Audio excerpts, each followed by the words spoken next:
811423085 jurusan Kesehatan Masyarakat Peminatan K3. Pada kesempatan ini, saya akan mempresentasikan mengenai identifikasi bahaya menggunakan HAZOP atau Hazard and Operability Study, serta penerapannya pada studi kasus proyek konstruksi drainase. Video ini dibuat untuk memenuhi tugas mata kuliah Manajemen Risiko dengan dosen pengampuh Ibu Putri Ayuning Tias Mahdang, SKM MK3. HAZOP atau Hazard and Operability Study merupakan metode yang digunakan untuk mengidentifikasi dan menganalisis potensi bahaya dalam suatu sistem kerja secara sistematis. Metode ini bekerja dengan cara mencari penyimpangan dari kondisi normal dalam suatu proses kerja. Jadi, dalam HAZOP, kita tidak hanya melihat apa bahayanya, tetapi juga mencari penyebabnya, dampaknya, serta bagaimana cara pencegahannya. Tujuan utama dari metode HAZOP sebenarnya sangat penting dalam dunia keselamatan kerja. Yang pertama, untuk mengidentifikasi potensi bahaya sejak dini sebelum terjadi kecelakaan. Yang kedua, yaitu untuk mengetahui penyebab dari suatu risiko sehingga kita tidak hanya melihat akibatnya saja. Yang ketiga, menganalisis dampak atau konsekuensi yang bisa saja terjadi, baik terhadap pekerja, lingkungan, maupun perusahaan. Selanjutnya, menentukan tingkat risiko, apakah termasuk risiko tinggi, sedang, atau rendah. Selanjutnya, memberikan rekomendasi atau tindakan perbaikan agar risiko tersebut bisa dikurangi atau bahkan dihilangkan. Selanjutnya, konsep dasar HAZOP. Dalam penerapannya, HAZOP menggunakan 3 parameter utama. Yang pertama yaitu severity, yaitu tingkat keparahan. Yang kedua, likelihood, yaitu kemungkinan terjadinya. Yang ketiga, consequence, yaitu dampak yang ditimbulkan. Ketiga parameter ini digunakan untuk menentukan tingkat risiko secara keseluruhan. Selanjutnya, bagaimana HAZOP bekerja? Langkah-langkah dalam HAZOP yaitu mengidentifikasi tahapan pekerjaan, menentukan potensi bahaya, menganalisis penyebab, menilai dampak, menghitung tingkat risiko, serta memberikan rekomendasi perbaikan. Metode ini dilakukan secara sistematis sehingga hasilnya lebih akurat.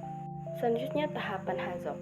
Metode HAZOP atau Hazard and Operability Study dilakukan secara sistematis untuk mengidentifikasi bahaya dan menganalisis risiko dalam suatu proses kerja. Yang pertama, menentukan sistem atau proses yang dikaji. Pada tahap pertama ini adalah menentukan objek atau proses kerja yang akan dianalisis. Contohnya, proyek konstruksi drainase.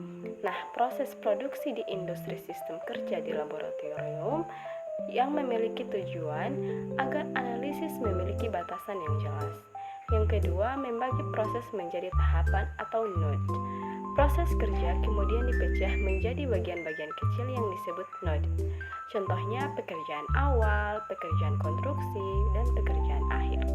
Tujuannya untuk mempermudah identifikasi bahaya secara detail untuk menghindari ada proses yang terlewat. Yang ketiga, mengidentifikasi penyimpangan atau deviation. Pada tahap ini, dicari kemungkinan penyimpangan dari kondisi normal, biasanya menggunakan kata bantu, seperti lebih, kurang, atau tidak, dan terlambat. Contohnya, area kerja tidak bersih, pekerja tidak memakai APD. Selanjutnya, mengidentifikasi potensi bahaya. Setelah menemukan penyimpangan, ditentukan bahaya yang mungkin terjadi. Contohnya seperti terpeleset, tertusuk benda tajam, terkena alat kerja. Nah, tujuannya untuk mengetahui apa resiko yang bisa saja terjadi di lapangan. Selanjutnya, menganalisis penyebab. Setiap bahaya pasti memiliki penyebab. Contohnya, kurangnya pengawasan, tidak ada prosedur kerja, kelalaian pekerja, serta tahap ini penting untuk mengetahui akar masalah. Selanjutnya, menganalisis dampak. Nah, kemudian ditentukan dampak atau akibat dari bahaya tersebut. Contohnya seperti luka ringan, keseleo, cedera serius, yang dimana dampak ini akan dinilai tingkat keparahannya. Selanjutnya, penilaian risiko atau risk assessment. Risiko dihitung berdasarkan 2 hal utama. Yang pertama ada severity atau keparahan, yang kedua likelihood atau kemungkinan terjadi. Hasilnya berupa nilai risiko. Selanjutnya menentukan tingkat risiko. Nilai risiko kemudian diklasifikasikan menjadi untuk warna merah memiliki risiko tinggi, warna kuning risiko sedang, dan warna hijau risiko rendah. Tujuannya untuk menentukan prioritas penanganan. Selanjutnya menentukan rekomendasi. Nah, pada tahap akhir ini adalah memberikan tindakan pengendalian. Contohnya seperti menggunakan APD, membuat SOP kerja, meningkatkan pengawasan, pelatihan ketiga. Ini adalah bagian penting karena menjadi solusi dari risiko yang ditemukan. Selanjutnya, aktivitas pekerjaan. Secara umum, aktivitas pekerjaan dibagi menjadi 3 tahap utama, yaitu yang pertama, pekerjaan awal atau persiapan. Pekerjaan awal merupakan tahap persiapan sebelum konstruksi dimulai. Aktivitas yang dilakukan antara lain, pembersihan lokasi kerja dari semak, sampah, dan benda tajam, penebangan atau pemotongan pohon di area kerja, perataan tanah, pengukuran lokasi proyek, serta di mana tahap ini sangat penting karena menentukan kondisi awal area kerja agar aman untuk tahap berikutnya. Yang kedua yaitu pekerjaan konstruksi atau pekerjaan inti. Pekerjaan konstruksi adalah tahapan utama dalam pembangunan drainase. Aktivitas yang dilakukan meliputi penggalian tanah untuk saluran drainase, pemasangan backcasting atau cetakan beton, pengecoran beton, pemasangan batu atau material lainnya, pengangkutan material seperti semen, pasir, dan batu.